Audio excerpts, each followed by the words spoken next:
Okay, तो video number 3 start करते हैं, that is the chemotherapy for trypanosomiasis. ठीक हो गया। इसका कॉजगेटिव फैक्टर कौन सा है, मतलब कि कॉजगेटिव पैरासाइट कौन सा है, दैट इज ट्राइपेनोसोमा। ठीक है, जो कि ट्राइपेनोसोमाइसिस कॉज करता है। ठीक हो गया। ओके, तो this refers to two types of diseases, ठीक है, जो कि कोरोनिक है एंड फेटल है। कौन कौन सी हैं? एक है अमेरिकन और एक है अफ्रीकन। क्या? Sleeping sickness. ठीक है, ये डिजीज़ का नाम हो गया। ठीक हो गया। So this is cause by trypanosoma. Clear. Okay, तो अब जो है ना ड्रग डिस्कस करते हैं one by one. Number 1 drug है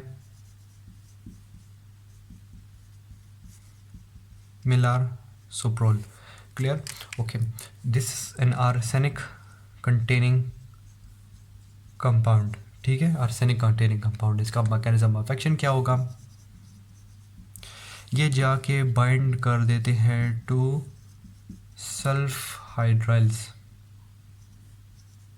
सल्फ हाइड्राइल ग्रुप होते हैं, ठीक है, उन पे जाके ये बाइंड कर देते हैं। ठीक है, इंजाइम्स में सल्फ हाइड्राइल ग्रुप्स होते हैं जिधर जाके ये बाइंड कर देते हैं। किधर किधर? होस्ट में भी और पैरासाइट में भी।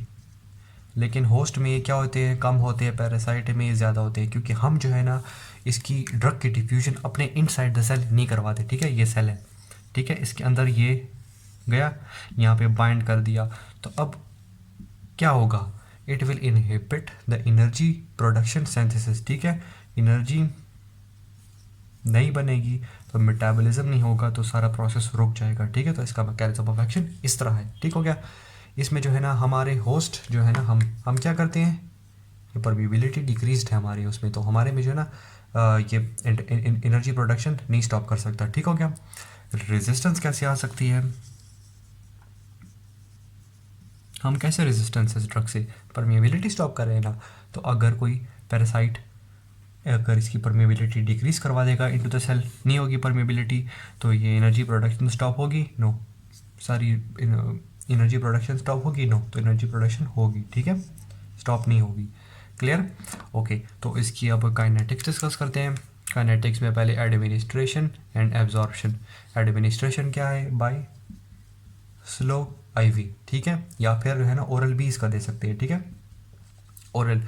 और एब्जॉर्प्शन इसकी ऑब्वियसली जब आईवी है तो फिर तो डायरेक्ट एब्जॉर्ब हो रहा है, ठीक है, और जब ओरल है तो फिर जीआई ट्रैक से एब्जॉर्ब हो रहा है। क्लियर। इसमें बायोबिलिटी 100% होती है ऑब्वियसली, क्योंकि डायरेक्ट आईवी में जा रहा है तो कोई फर्स्ट पास इफेक्ट से डिक्रीज़ नहीं हो रही ड्रग। ठीक है। फिर आते हैं डिस्ट्रीब्यूशन पे। डिस्ट्रीब्यूशन क्या है कि हमारी फुल बॉडी में फैलता है, ठीक है, अच्छी तरह ये फुल कंसनट्रेट करता है, लेकिन सीएसएफ में भी पाई जाती है इसकी कंसनट्रेशन।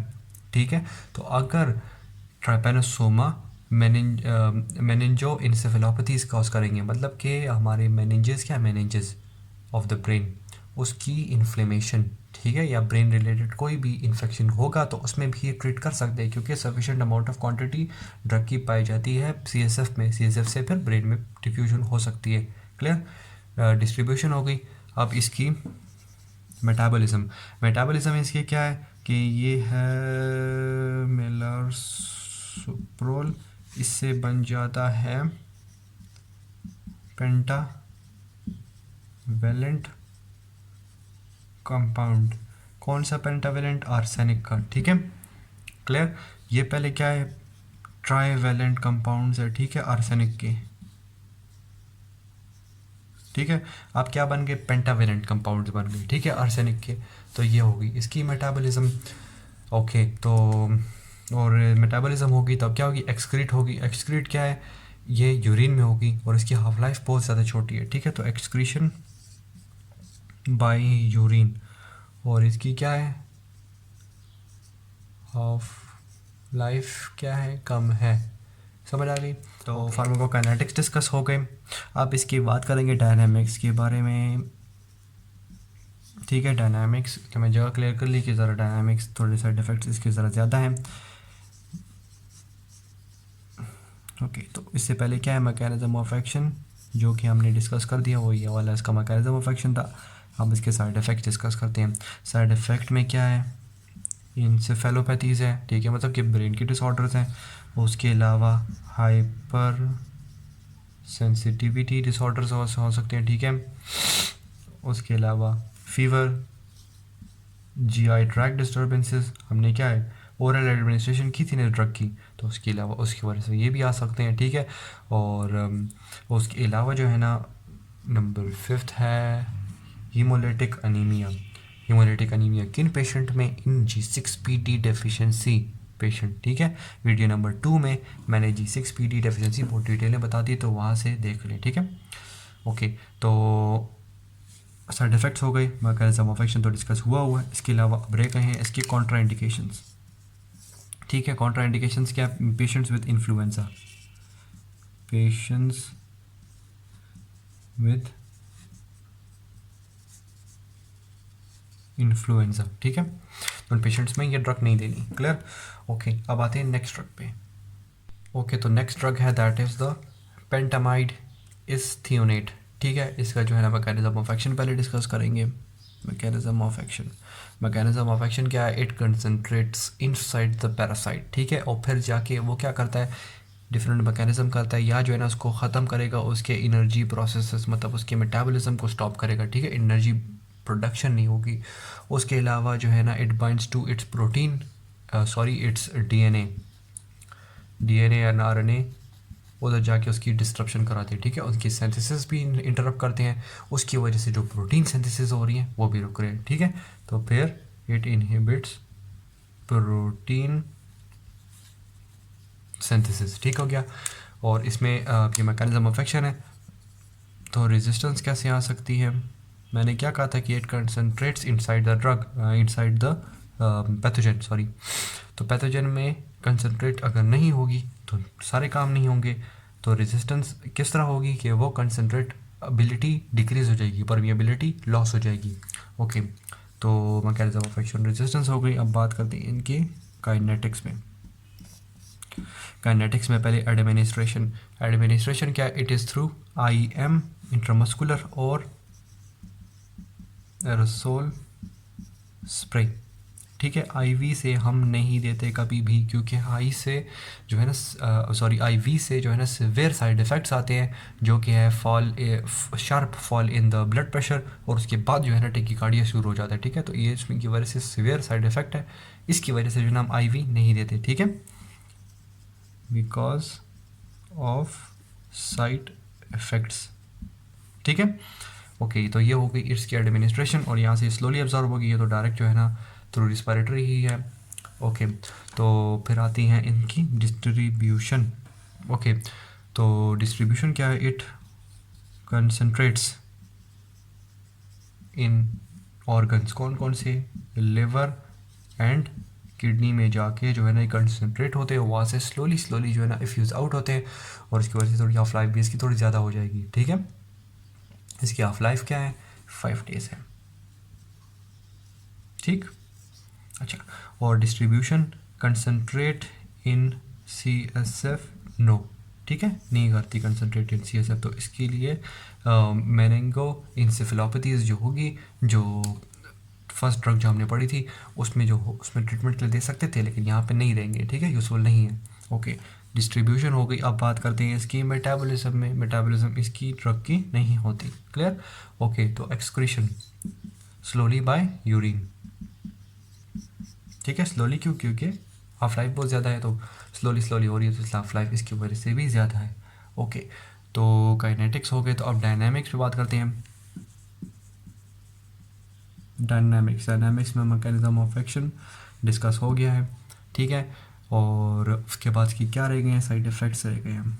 साइड इफ़ेक्ट्स जो कि है, एक है रीनल डिसफंक्शन कॉज कर सकता है, रीनल में कंसंट्रेट कर रहे हैं ना, तो रीनल डिसफंक्शन कॉज कर सकता है। उसके अलावा जो है ना हेपेटाइटिस में भी है, तो हेपेटाइटिस जो है ना फंक्शनल भी लॉस कर सकता है, ठीक है, लिवर दोनों के फंक्शन, ठीक है। इसके अलावा कॉज कर सकता है रैश और हाइपोटेंशन, ठीक है। और इसके अलावा आखिरी बीटा सेल टॉक्सिसिटी, जो कि क्या पेंक्रियाज में होते हैं बीटा सेल्स, ठीक है। Okay, so this was about the this drug. अब आते हैं नेक्स्ट ड्रग में। ओके, तो last drug that is the suramin, ठीक है। ओके, तो इसका मैकेनिज्म ऑफ एक्शन क्या है? ये भी क्या करता है? एनर्जी मेटाबॉलिज्म के एंजाइम्स को टारगेट करता है, दैट इज ग्लाइसरोल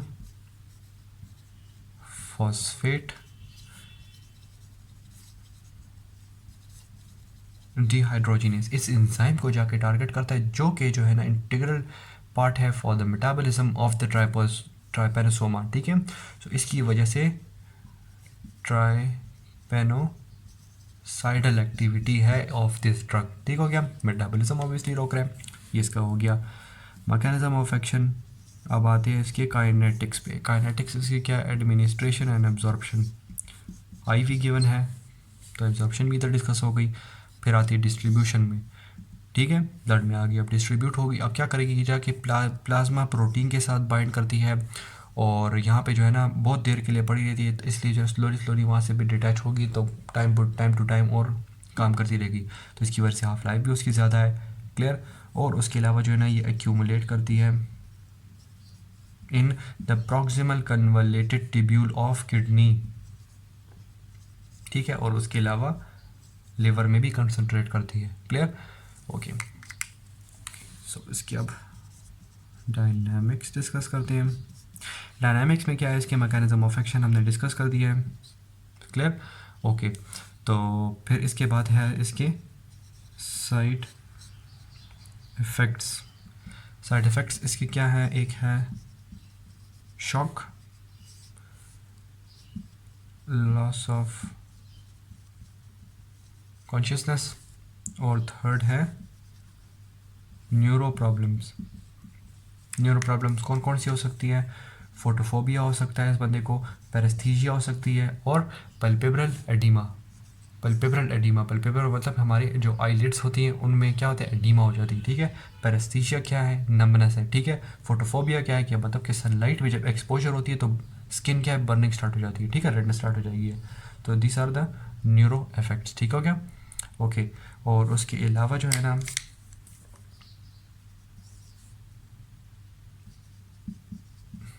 एल्ब्यूमिन जो है ना कॉमन है, ठीक है। एल्ब्यूमिन क्या है, प्रोटीन है, प्लाज्मा प्रोटीन, जो कि हमारी यूरिन में पाई जाए, तो ये कॉमन है। लेकिन अगर जो है ना ये कॉन्ट्राइंडिकेशन में भी आ गई और साइड इफेक्ट में भी आ सकती है, अगर हो गया हीमोचूरिया, मतलब कि ब्लड है इन यूरिन, तो फिर क्या करेंगे, इसकी ट्रीटमेंट स्टॉप कर देंगे, clear. So this was all about the chemotherapy for trypanosomiasis, clear. इसमें कोई भी कंफ्यूजन है, कोई बात हो तो कोई कमेंट सेक्शन में बता दें, मैं एक्सप्लेन कर दूँगा, ठीक।